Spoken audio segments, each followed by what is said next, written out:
Leitura de Salmos. Salmo 85. O Senhor e o clamor pelo reavivamento. É possível ter sido liberto por Deus no passado e ainda assim precisar de uma restauração urgente hoje? Hoje vamos descobrir como o reavivamento nos traz de volta a alegria da presença do Senhor. O estudo do Salmo 85 nos mostra que a autoria desse salmo é atribuída aos filhos de Corá. Eles eram levitas e encarregados do louvor no templo. O título original desse salmo é Ao Mestre de Música, Salmo dos Filhos de Corá. Este salmo é um equilíbrio perfeito entre a gratidão por uma bênção recebida e a súplica humilde por uma mudança que ainda precisa acontecer. Então nós vamos ver que eles agradecem a Deus, porque o Salmo 85 foi escrito no tempo em que eles foram libertos do cativeiro da Babilônia. Eles ficaram 70 anos como escravos na Babilônia. E eles foram libertos. E eles estavam voltando para a sua terra. Então esse Salmo 85, ele é um equilíbrio perfeito entre a gratidão, eles agradecem, a gratidão por uma bênção recebida, que foi a libertação do cativeiro, e a súplica humilde por uma mudança que ainda precisa acontecer. Nós vamos ler o Salmo 85 e no primeiro momento ele agradece e depois ele pede, suplica que Deus traga o reavivamento. Então, o contexto providencial.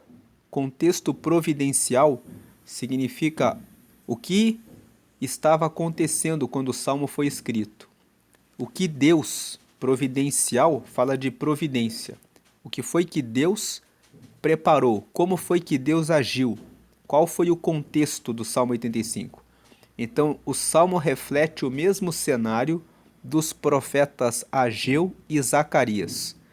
Quando você abre a Bíblia e lê o profeta Ageu, você vê que Ageu foi um profeta de Deus enviado para o povo para que eles reconstruíssem o templo. O povo voltou do cativeiro da Babilônia. Quando eles entraram em Jerusalém, toda a cidade estava queimada e destruída. Então eles ficaram muito tristes. E o profeta Ageu incentiva o povo a reconstruir o templo. Ele diz para o povo: ergam o templo novamente. O povo começa a fazer a construção das suas próprias casas no primeiro momento. Mas eles constroem e parece que sempre falta. E Ageu vai dizer: vocês estão semeando na casa de vocês, estão esquecendo de reconstruir o templo. Então ele incentiva o povo para que eles se animem, para que eles não olhem para o lado de fora, mas para que eles busquem a Deus e reconstruam o templo. E o profeta Zacarias, da mesma forma, foi levantado por Deus para dizer ao povo que reconstruíssem o templo. O profeta Zacarias foi o profeta que Deus levantou para ungir Zorobabel. Zorobabel foi o líder que ajudou na reconstrução do templo. Então esse salmo aqui ele reflete o mesmo cenário dos profetas Ageu e Zacarias. Você pode ler o livro do profeta Ageu, o livro do profeta Zacarias e o Salmo 85. O povo havia voltado da Babilônia, eles tinham recebido um livramento, mas o templo estava parado, a terra estava seca e o coração do povo estava desanimado. Eles tinham a terra, mas faltava-lhes o reavivamento espiritual. Então aqui existe um paralelo bíblico. Existe um paralelo bíblico que é o desânimo pós-exílio. pós-exílio. Depois que eles tinham voltado, depois do exílio na Babilônia, eles estavam desanimados e a necessidade de renovo interior. Eles precisavam de um renovo interior. Eles precisavam ser restaurados na sua alegria com Deus. Agora vamos ver qual é a estrutura do Salmo. O Salmo se divide em 4 partes. A primeira parte é a gratidão pelo favor e pelo perdão. Os versos 1 ao 3. O salmista agradece em razão de terem sido libertados. A parte 2 é o clamor pela restauração e pelo reavivamento. Vai dos versículos 4 ao 7. Depois, a parte 3, a escuta da resposta do Senhor. Versos 8 e 9. E a última parte é o encontro da justiça com a paz, versos 10 ao 13. Entrando na primeira parte, que é o clamor pelo renovo, nós vamos ler o versículo 1 até o versículo 7. Veja aqui no ponto 4, nós apresentamos uma proposta de estrutura. Nessa proposta, nós vamos ver aqui a parte 1, apresenta gratidão pelo favor e perdão, dos versos 1 ao 3. Na parte 2, existe o clamor pela restauração e pelo reavivamento, que vai dos versículos 4 ao 7. Só que nós vamos fazer a leitura direta dessa parte 1 e dessa parte 2. Nós vamos ler a gratidão e o clamor pela restauração e pelo reavivamento. Então aqui nós apresentamos aqui na tela uma estrutura. Mas nós vamos ler assim, ó.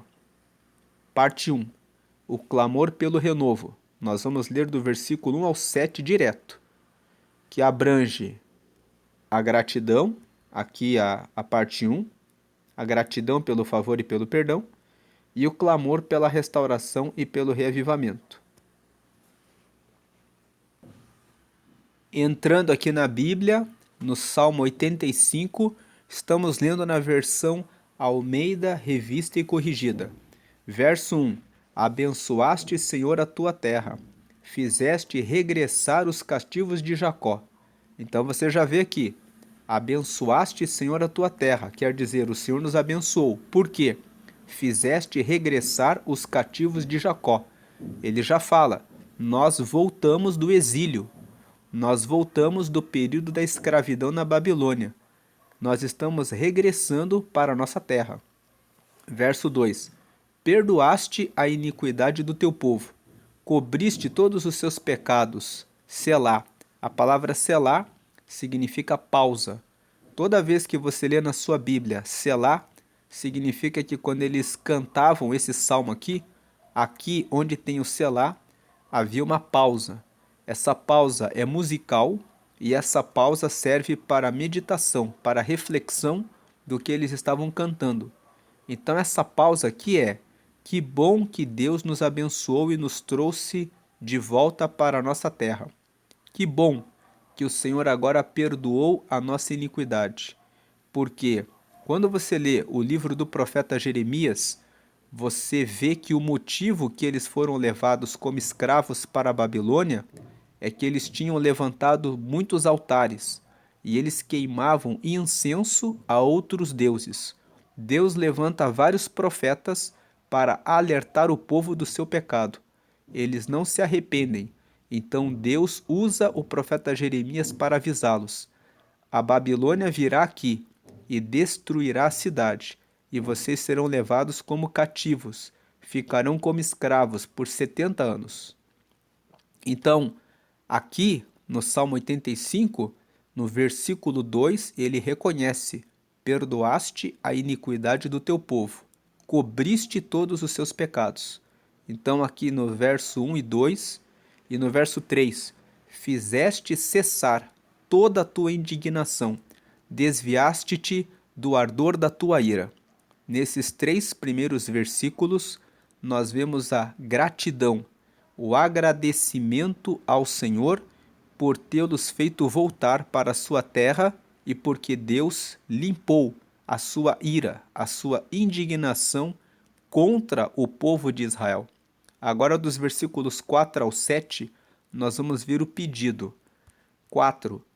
Torna-nos a trazer, ó Deus, da nossa salvação, e retira de sobre nós a tua ira. 5. Estarás para sempre irado contra nós? Estenderás a tua ira a todas as gerações? 6. Não tornarás a vivificar-nos, para que o teu povo se alegre em ti? 7. Mostra-nos, Senhor, a tua misericórdia e concede-nos a tua salvação. O que ele está pedindo aqui? Versículo 4. Torna-nos a trazer, ó Deus, da nossa salvação e retira de sobre nós a tua ira. O que significa isso? A ira de Deus consiste na ausência dele. Quando você abre a Bíblia no livro de Romanos, lá no capítulo 1, você vê que lá o apóstolo Paulo explica que quando Deus fica irado, ele se afasta, ele esconde o seu rosto do seu povo. Então aqui, quando lemos o verso 4 até o verso 7, nós percebemos que eles, embora tivessem voltado para suas terras, eles estavam se sentindo vazios. Eles olharam para Jerusalém. O templo estava destruído. As casas estavam do mesmo jeito. Elas estavam queimadas. Não havia nada na cidade. Então, quando eles entraram na cidade deles, eles sentiram uma tristeza no coração. Eles sentiam um grande vazio. E eles queriam que Deus desse para eles a presença dele. Então, no verso 4, ele faz uma súplica. Eles fazem um pedido. Torna-nos a trazer. O verso 4 aqui. Torna-nos a trazer, ó Deus da nossa salvação, e retira de sobre nós a tua ira.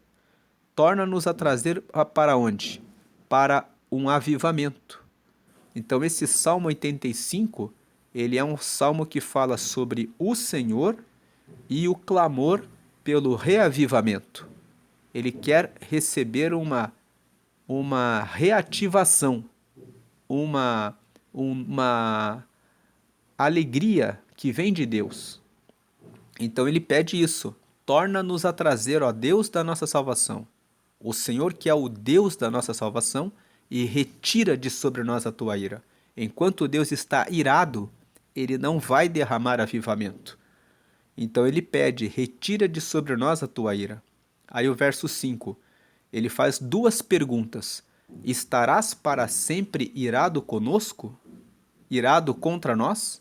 Estenderás a tua ira a todas as gerações? A pergunta é, até quando o Senhor vai ficar irado?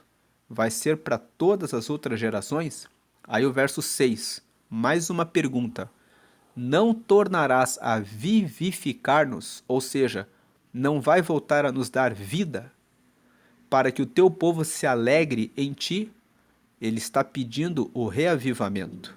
Está pedindo que Deus dê vida novamente para eles, para que eles tenham alegria. E aí o verso 7, mostra-nos, Senhor, a tua misericórdia. A palavra misericórdia vem de duas palavras, miséria e cordes. Cordes significa coração.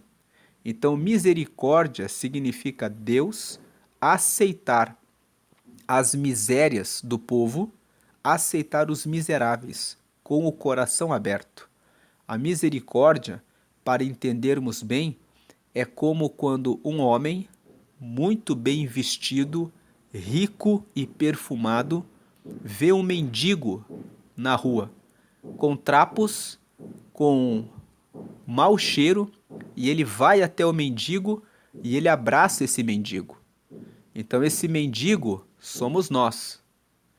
Nós, com as nossas misérias, somos abraçados por esse Deus, que é esse homem que é rico, que nos abraça, mesmo com os nossos trapos e com as nossas imundícies. Então o verso 7 ele fala, mostra-nos, Senhor, a tua misericórdia.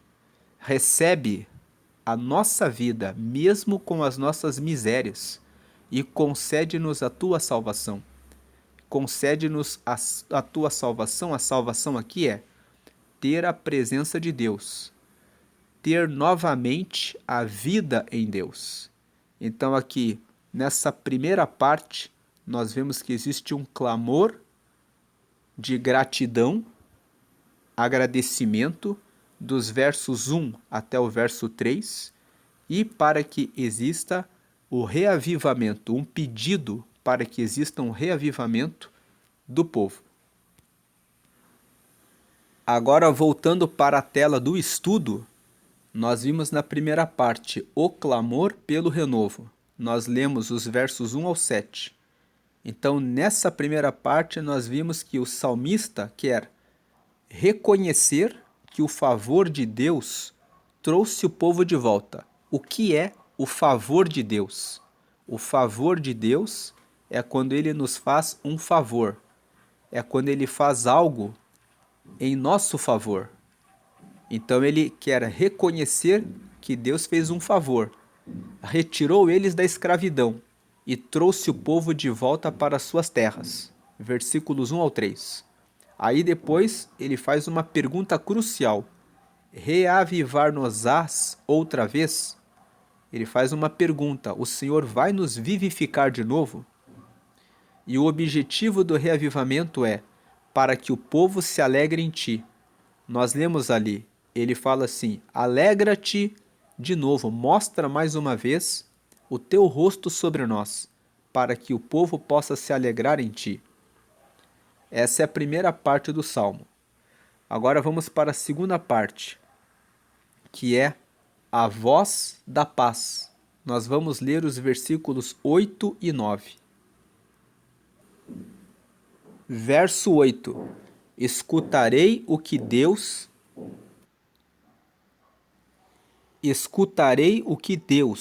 o Senhor disser, porque falará de paz ao seu povo e aos seus santos, contanto que não voltem à loucura. 9. Certamente que a salvação está perto daqueles que o temem. Temer a Deus significa ter reverência por Ele, significa ter extremo respeito por Ele. Então, quando o verso 9 diz assim, certamente que a salvação está perto daqueles que o temem, ele está dizendo, com certeza, a salvação está perto daqueles que o colocam em primeiro lugar, daqueles que o reverenciam, para que a glória habite em nossa terra. Então, aqui nessa segunda parte, nós vemos nos versos 8 e 9 que o salmista diz assim, no verso 8, eu escutarei o que Deus, o Senhor, disser. Ele tem uma certeza, ele tem uma convicção de que o que Deus vai falar é a paz. Ele diz assim, porque falará de paz ao seu povo e aos seus santos, contanto que não voltem à loucura.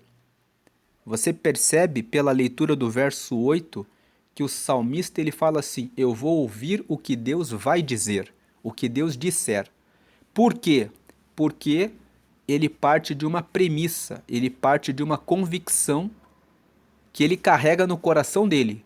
Porque Deus vai falar, ele falará de paz ao seu povo e aos seus santos. Como que ele tira essa conclusão que Deus falará de paz ao seu povo e aos seus santos? Ele tira essa conclusão porque Deus tirou eles do cativeiro e devolveu eles na terra deles. Então ele está dizendo, ele entende que está havendo um movimento de Deus. Se Deus permitiu que eles saíssem da Babilônia e agora voltassem para o território deles, então Deus estava no movimento de trazer para eles mais uma vez a paz. Então ele fala, ele falará de paz ao seu povo e aos seus santos, contanto que não voltem à loucura. Se nós não voltarmos a adorar outros deuses, o que Deus tem para nós é a paz. Então ele fala no 9, com certeza, certamente, que a salvação está perto daqueles que o temem. Deus está perto daqueles que honram a Deus, daqueles que o respeitam. E ele vai fazer isso, ele vai falar da paz para que a glória habite em nossa terra, porque Deus quer que a glória, a alegria dele habite, esteja na nossa terra. Voltando aqui para a tela do estudo, na parte 2 do Salmo 85, nós vemos que o salmista apresenta a voz da paz. O que isso significa? Que ele está querendo dizer: Deus vai trazer a paz para nós. Então, na primeira parte, voltando aqui na primeira tela, aqui na primeira parte, nós lemos nos versos 1 ao 7, que do 1 até o 3, ele agradece a Deus porque Deus fez que o povo voltasse. Aí depois, do versículo 4 até o 7, ele pergunta: será que o Senhor não vai nos reavivar? Aí na parte 2, ele apresenta uma certeza, ele apresenta a voz da paz. Ele fala: eu tenho certeza que Deus vai trazer a paz para nós agora. Deus vai nos trazer a paz. Então aqui, qual é a atitude do crente? Vamos ler aqui esses 3 pontos na tela que fala sobre essa parte dos versos 8 a 9. Qual é a atitude do crente? Eu escutarei o que Deus, o Senhor, disser. Então a primeira parte que nós lemos no versículo 8 é: eu escutarei o que o Senhor disser. Devemos ouvir o que Deus tem para nós. Aí existe uma promessa: Deus falará de paz aos seus santos. Como nós falamos, o salmista, ao perceber o movimento de Deus de trazê-los de volta para a terra, ele diz, ele tem uma certeza: agora vai vir um tempo de paz. Deus vai falar de paz para o seu povo e para os seus santos. E ele também fala de uma condição: a salvação está próxima daqueles que o temem. Nós lemos ali no verso 8 que ele diz: contanto que o povo não faça novamente a sua loucura, no caso de adorar outros deuses. Se eles temerem a Deus, eles vão receber a paz. E isso fica uma lição para nós. Se nós obedecermos a Deus, nós receberemos a paz de Deus. Agora vamos para a parte 3. Essa é a última parte do Salmo. E aí depois tem a consequência, que é o beijo da justiça, os versos 10 até o verso 13. Vamos ler os versos 10 até o verso 13.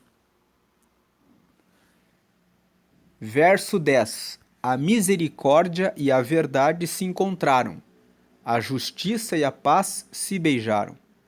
Então, ele está dizendo aqui que existe um encontro da misericórdia, ou seja, do coração de Deus aceitando os miseráveis. Vamos lembrar, misericórdia é Deus entra com o coração, com o córdice dele aberto, para receber os miseráveis.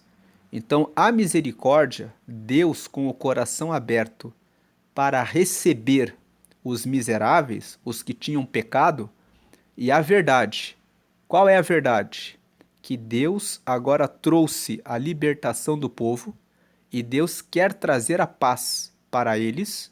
Se encontraram a vontade de Deus, o coração aberto de Deus, de receber os miseráveis, perdoando os seus pecados, e a verdade de Deus, trazê-los para sua terra, para que eles pudessem viver um tempo de paz novamente, reconhecendo agora que Deus os perdoou.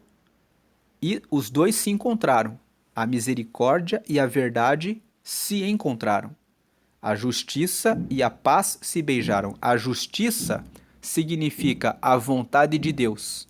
Quando você lê justiça na Bíblia, significa o que Deus considera justo. Então, a justiça, Deus já perdoou o seu povo. Então, já foi feita a justiça. Eles ficaram no cativeiro 70 anos. Então, a justiça e a paz se beijaram. Agora, eles estão num tempo de paz. Deus já castigou eles. Então, a justiça e a paz se beijaram.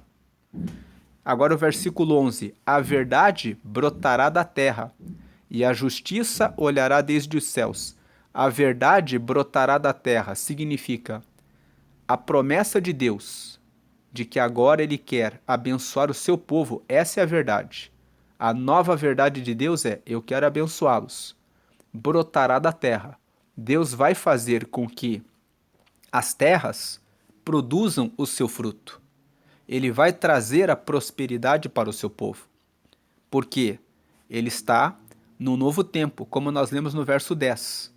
A misericórdia e a verdade se encontraram. O coração aberto para receber os miseráveis e a verdade, a disposição de Deus abençoá-los, se encontraram. A justiça, que é o perdão dos pecados, e a paz se beijaram. Então, verso 11: a verdade brotará da terra, haverá prosperidade, e a justiça olhará desde os céus. Significa, Deus vai olhar lá de cima com o perdão dos pecados do povo. A justiça é: ele já perdoou eles. Deus já realizou a justiça na vida deles. Eles ficaram escravos por 70 anos. Então Deus, quando ele olhar de cima, ele vai lembrar: a justiça já foi feita. Eles ficaram 70 anos como escravos. Agora é um novo tempo. Agora o verso 12: também o Senhor dará o bem, e a nossa terra dará o seu fruto. Então, como é um novo tempo, o Senhor dará o bem, e a nossa terra dará o seu fruto. E, por último, verso 13: a justiça irá adiante dele, e ele nos fará andar no caminho aberto pelos seus passos. A justiça quer dizer o perdão que ele já deu para nós. O perdão que ele já deu para nós vai ir adiante dele. Ele vai lembrar: eles já pagaram o pecado. E ele nos fará andar no caminho aberto pelos seus passos. É o próprio Deus que vai abrir os caminhos e vai fazer com que o seu povo ande nesses novos passos. Então o verso 13 faz o fechamento, o encerramento do Salmo. O verso 13 sozinho, ele é uma parte que fala que Deus já perdoou. Ele já realizou a sua justiça. E quando ele já perdoou, então o povo pode andar no caminho que ele próprio vai abrir. Se Deus já derramou perdão para o seu povo, ele mesmo vai abrir caminhos novos para que o seu povo possa caminhar. Isso quer dizer que ele vai abrir caminhos novos, que vai haver reavivamento, vai haver vivificação, vai existir nova vida. Essa é a consequência quando Deus justifica o seu povo do pecado, quando ele lança a justiça dele. Então esse último bloco, que é o bloco 3, fala que a justiça e a paz se beijaram. Deus já perdoou o seu povo. A justiça já foi feita.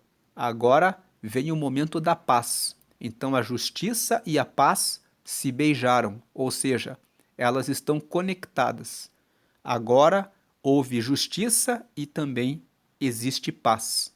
E onde existe justiça de Deus, que é o perdão de Deus, e a paz, existe reavivamento, existe novo caminho, existe um caminho novo, como nós lendo aqui o verso 13 de volta. A justiça irá adiante dele, e ele nos fará andar no caminho aberto pelos seus passos. Ele vai abrir novos caminhos pelos passos dele. Voltando para o slide aqui do estudo, a parte 3 do Salmo, que é o beijo da justiça, nós entendemos ali na leitura que a justiça é o perdão de Deus, então é o beijo da justiça. Quando Deus derrama o seu perdão, então ele beija o seu povo, trazendo agora a paz. Lendo aqui na tela os 3 ensinamentos dessa última parte. A harmonia profética, a misericórdia e a verdade se encontraram. Então ali nós explicamos que o Senhor vem com o coração aberto e recebe os miseráveis. Ele recebe o seu povo, apesar das suas misérias, dos seus pecados.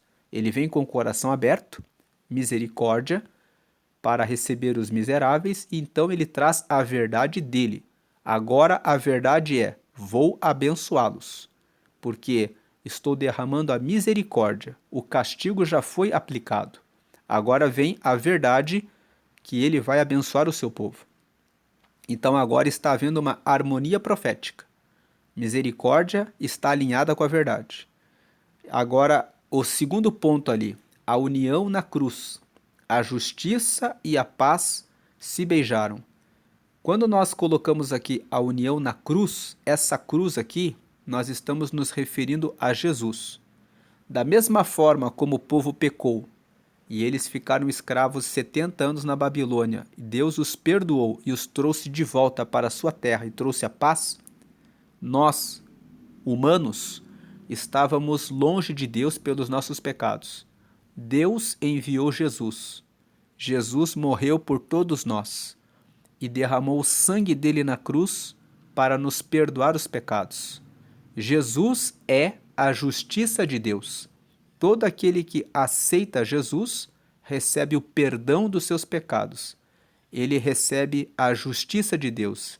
Deus estabeleceu um critério para trazer a sua justiça. A sua forma. Justiça aqui é a forma de Deus perdoar. No caso aqui do povo da Babilônia, eles ficaram 70 anos lá como escravos. Então essa foi a justiça de Deus. Agora hoje existe uma união na cruz. Jesus morreu, derramou um sangue puro para todos serem purificados. Aqueles que aceitam Jesus são justificados dos pecados. Jesus é a nossa justiça. Então agora, aqueles que chegam até Jesus têm paz com Deus. Então a justiça e a paz se beijaram.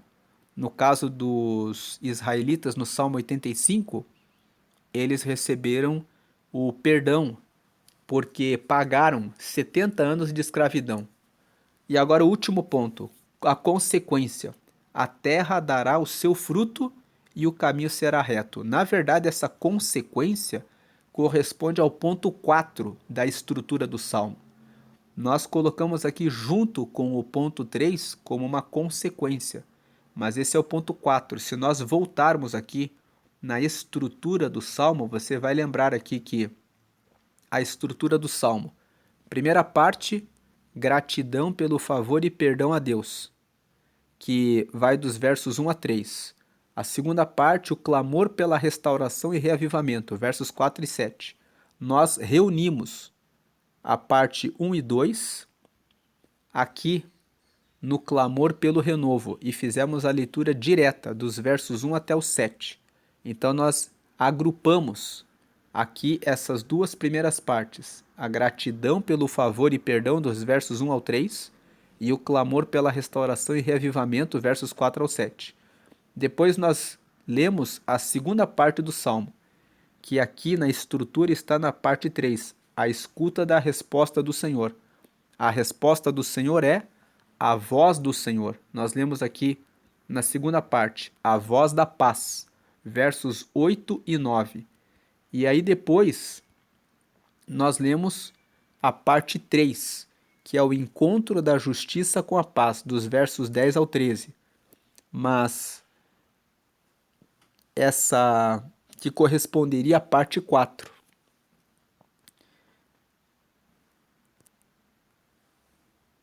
Nós pudemos ver que o resultado final, a consequência, é que Deus vai trazer a paz. Então o Salmo 85 tem algumas aplicações práticas. Vamos ver aqui quais são as aplicações práticas. Número 1. Lembre-se dos milagres. Quando o desânimo bater, olhe para trás e veja os exílios dos quais o Senhor já te livrou.